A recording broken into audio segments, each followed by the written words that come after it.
What do aliens look like? Big think. What do aliens look like? Inundated as we are with science fiction movies, where aliens come in all different shapes and sizes, one wonders what form a real extraterrestrial would take. You need only look at the diversity of life on our own planet, from bacteria to humans to oak trees, to get a glimpse of what might be possible. The variety is amazing, even though all known life forms have pretty much the same biochemistry and all are based on DNA. Sci-fi directors might look further for inspiration to extinct species like trilobites or the giant shark megalodon. But the real pool of possibilities is surely many times greater. What would intelligent aliens look like? Of course, we are most interested in how intelligent aliens would look, ones we might meaningfully communicate with. On our own planet, that would include apes, dolphins and whales, birds like crows and parrots, invertebrates like squids and octopuses, and elephants. If we throw in the smartest of dinosaurs, we can add trudents, small to medium-sized theropods with long, grasping fingers, a tooth-filled snout, and a relatively big brain. Looking at our list, no particular body plan seems to be favored, but all are symmetrical in their anatomy. The evolutionary reason, according to a recent study, is that symmetry requires less information for DNA to encode and allows more flexibility to develop future traits that may be advantageous. Even if aliens were to use another genetic carrier besides DNA, the same principle should hold. All these intelligent species have one other obvious thing in common. They are all animals. We don't know of any intelligent plants or fungi, for the simple reason that stationary things don't have to be smart. Only organisms that move away from danger or hunt food need to have some sort of intelligence. The lion has to be smarter than the antelope to outwit it and anticipate its next move. The wolf has to be even smarter, because it has to communicate with its fellow wolves during the hunt. Think octopus, not elephant. When we picture intelligent aliens, we usually envision a large brain, with the brain typically located in the head. That's how intelligent aliens are portrayed in nearly all science fiction movies. Elephants and whales fit the mold. But consider the octopus, which has quite a different body plan, with neurons distributed throughout its body, including the tentacles, and only a small brain in its head.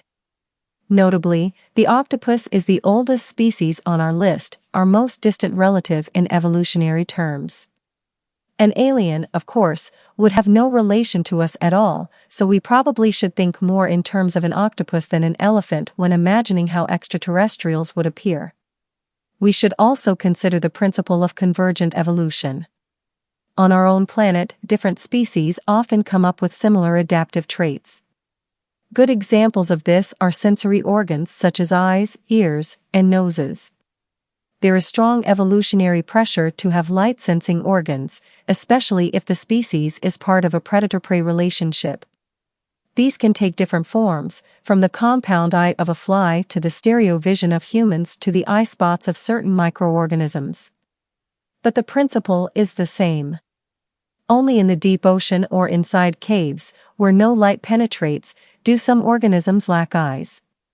So, would aliens have sensory organs? It would depend on the environment.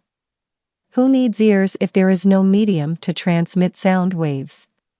And extraterrestrials would only need eyes in places where the light of a star is likely to penetrate. What about appendages? Flippers are good in water. On land, arms and legs are more useful. Flying seems even better. Most insects and birds can fly, as can some mammals like bats and even a few fish. Here, though, big brains pose a problem, as their weight makes flying more difficult. Evolution solved this problem, to some degree, for birds. The neurons in the bird's brain are packed closer than in our brain, and we underestimate their intelligence if we base our assessment only on the brain-to-body mass ratio. The same goes for trudents, by the way. Intelligence is a complex thing to judge. While crows are very smart, they are not builders like us, likely because their dexterity is limited to their beaks and feet. Dexterous appendages definitely would be an advantage for extraterrestrials, either hands with fingers or claws, tentacles, or perhaps even trunks. When I was asked in a recent documentary on German TV how I would envision an intelligent alien, I suggested that they might look like a crow with little hands on the edges of their wings, maybe a bit more sophisticated than the claws that bats have on the end of their wings. In theory, that would allow the creatures to build things and become technologically advanced. Robots. What aliens would look like. The discussion in the same documentary also included the possibility of aliens engineering their own bodies, which is starting to happen with our own species.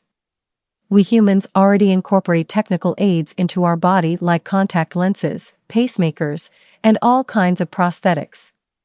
Aliens may well use mechanical bodies with uploadable brains or might be completely mechanical, think Commander Data from Star Trek.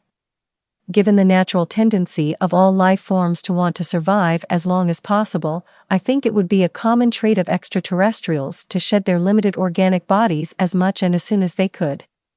So, if you ask me how aliens are likely to look, I would say that, in the end, the most advanced of them would be fully mechanized.